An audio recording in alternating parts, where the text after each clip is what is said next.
Let's go, bro. 10 forgotten cars of the 1970s worth remembering. 1. 1970 AMC Hornet. American Motors, once a small player among the big four American automakers, produced the AMC Hornet, a compact sedan that stood out in a market crowded with less inspired competitors. The Hornet was far ahead of its time, offering practicality and functionality right when American consumers were starting to realize that larger cars were no longer the future. What really set the Hornet apart from other vehicles in its class was its ability to transform over time, with the car being reborn in different forms throughout the years. For example, the 1978 AMC Concorde emerged from the Hornet, and it later contributed to the creation of the AMC Eagle, an early version of the modern crossover SUV, well ahead of its time by about 25 years. 2. 1970 Ford Maverick. Despite being one of the quintessential cars of the early 1970s, the Ford Maverick has never received the recognition it deserves. This compact sedan, which was a budget-friendly option for the masses, offered simple reliability and charming fastback styling, reminiscent of the era's love for sporty designs, even for the most basic vehicles. While the Maverick may have been the automotive equivalent of a Nissan Sentra back in its time, it featured groovy design elements that were fashionable back then. Unfortunately, over the decades, this once popular model has been largely forgotten by car enthusiasts, which is a real shame considering its significance and style. 3. 1972 Ford Torino. The Ford Torino, along with its more upscale sibling, the Gran Torino, served as Ford's answer to the mid-sized cars of its rivals at GM, bringing style and performance to the masses. Available in a wide range of body styles, ranging from sporty, muscle-bound coupes, made famous in the TV show Asterisk Starsky and Hutch Asterisk, to family-friendly station wagons with wood paneling, the Torino helped Ford compete in a crowded market. Despite its important place in American car culture during the 1970s, the Torino has since faded from popular memory, overshadowed by other models and trends from that era. 4. 1971 Volkswagen, 411 and 412. Following the success of the Volkswagen Beetle and the iconic VW bus, Volkswagen tried to enter the American luxury car market with the 411 and 412 models. Unfortunately, these cars missed the mark entirely, offering an entirely different take on what luxury meant in America. With their blunt front-end designs and underwhelming 80-horsepower air-cooled engines, the 411 and 412 were nowhere near the performance levels that American consumers expected from a luxury vehicle. As a result, these models quickly fell out of favor, and Volkswagen eventually pulled them from the US market in 1974. 5. 1973 Pontiac Astra. The Pontiac Astra was GM's ill-fated attempt to create a more affordable small car to compete with the likes of the Chevrolet Vega, which had its own share of issues.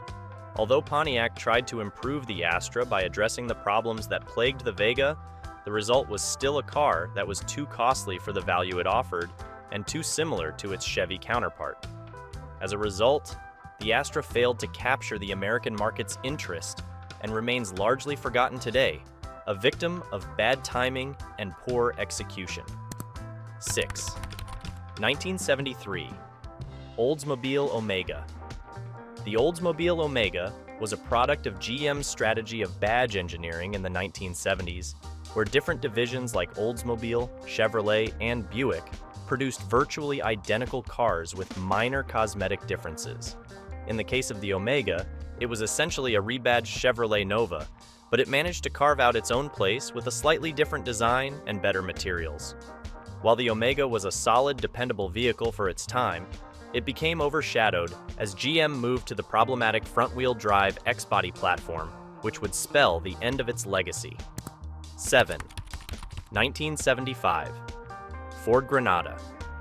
In the mid-1970s, Ford introduced the Granada as a way to offer American consumers a more luxurious alternative to the standard sedans of the time, even going so far as to compare it to the prestigious Mercedes-Benz 280.